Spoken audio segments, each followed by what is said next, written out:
문신을 했다라든가 그런 일을 했을 때 부모님이 걱정하실 것 같은데. 아, 걱정 많이 하죠. 제가 부모 속을 사실은 굉장히 많이 썩였죠. 무지하게 얻어맞아가지고 있을 때마다 이제 그걸 바라보는 부모의 마음은 어땠을까 하는 생각을 지금 해보면 굉장히 좀 미안한 감정이 많이 들고 이제라도 좀 잘 해야겠다 이제 이런 생각이 좀 많이 들고 한다는 거예요. 부모님이 좀 많이 힘들었을 것 같아요. 그 때문에.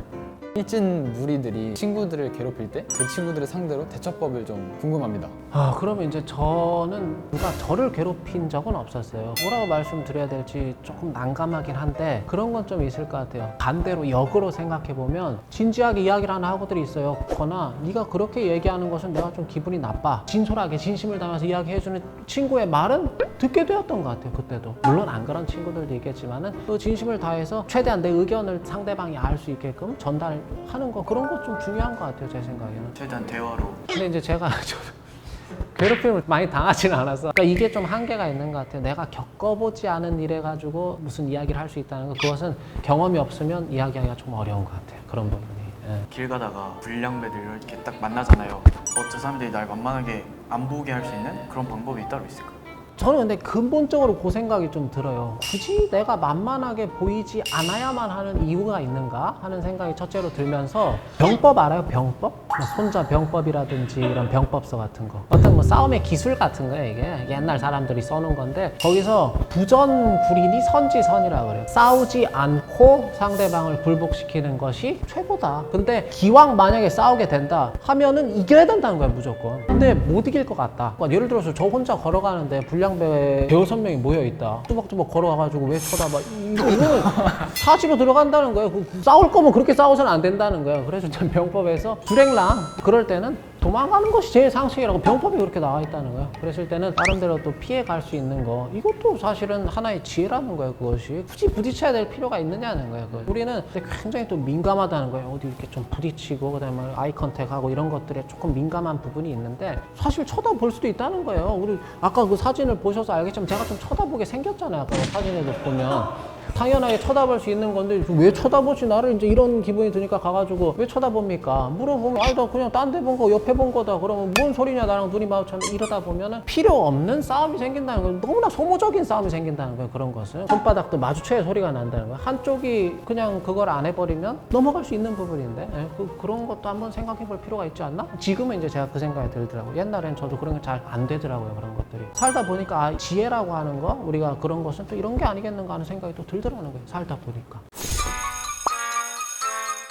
사실은 오늘 우리 한승 학생하고 석 학생하고 두 분 만난다는 이야기를 듣고 어떤 이야기를 해드리면 좋을까 하고 생각을 좀 많이 했어요. 나름대로. 저도 석 학생이나 한승 학생 정도의 나이였을 때 많이 방황을 좀 했다 그랬잖아요. 방황을 하면서 저보다 나이가 좀 많은 형들, 제가 20살 때 35살, 30대 초반 이런 형들하고 좀 많이 다녔어요. 다녔다기보다는 그분들이 저를 데리고 다닌 거야. 데리고 다니면서 뭐 잔심부름도 좀 시키고 그랬던 거예요. 근데 제가 생각을 해보니까 그때 그런 형들한테 그런 말을 많이 했었어요. 형님 인생이 너무 제가 힘들고 어떻게 살아야 될지 잘 모르고 막막합니다. 그랬을 때 그분들이 늘 이구동성으로 공통적으로 저한테 했던 얘기가, 야, 형은 너 나이 때 더 그랬어. 형은 돌도 막 씹어먹고 그랬대, 자기가. 그런 얘기를 하니까 저는 무슨 생각이 드냐, 다 그런 거구나. 이게 정상이구나. 나도 좀 그래도 괜찮겠구나. 이런 생각이 늘 들더라는 거예요. 제가 30이 돼서 생각을 해보니까 왜 그때 한 명이라도 나에게 세상을 살아가는 실질적인 지혜에 대해서 조언을 해주지 않았던가. 왜 그냥 괜찮다는 생각을 내가 갖게끔 그런 생각만 심어줬는가. 그래서 막 자기들은 뭐 난 네 나이 때 말이야, 난 더 했어 하면서 나 때는 이랬다 그러면서 막 이야기를 하면 그 얘기를 들으면 순간 그냥 재밌고, 제가 지금 30에 대해서 생각해보니까 그분들에 대한 기억이 좋지가 않아요. 속으로 무슨 생각이 드냐, 왜 나한테 제대로 된 조언 한마디 해주지 않았는가, 에라이 한심한 인간들아, 이런 생각이 든다니. 문득문득 우리 남궁 학생하고 한승 학생하고 제가 만나가지고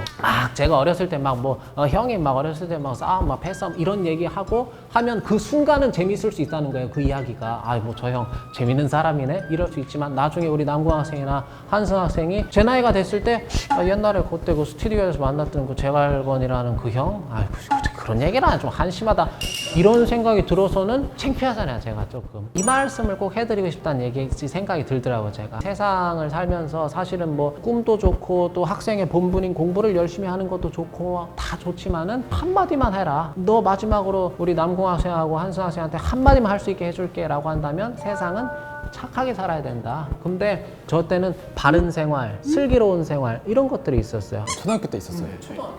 그러면서 선생님들이나 어른들이 늘 입을 모아서 이야기했던 것이 착하게 살아야 된다. 이 얘기를 많이 했어요. 우리 다 알고 있다는 거예요. 세상은 착하게 살아야 되는구나. 다 알고는 있는데 무엇이 착한 것인가에 대한 기준이 없었다는 거예요. 그러니까 착한 게 과연 무엇인가를 몰랐다는 거예요. 그래서 한번 여쭤보고 싶어요. 학생들한테. 과연 착함이란 무엇인가? 어떻게 생각을 하는지. 정해져 있는 규칙? 뭐 예를 들어서 법이나 뭐 학교에서는 교칙 같은 것들을 잘 지키는 거를 사회적인 약속 이런 것들. 착함은 뭐다? 라는 정의에 대해 생각해 본 적은 없는 것 같아요. 그렇죠. 저도 그걸 몰랐다는 거예요.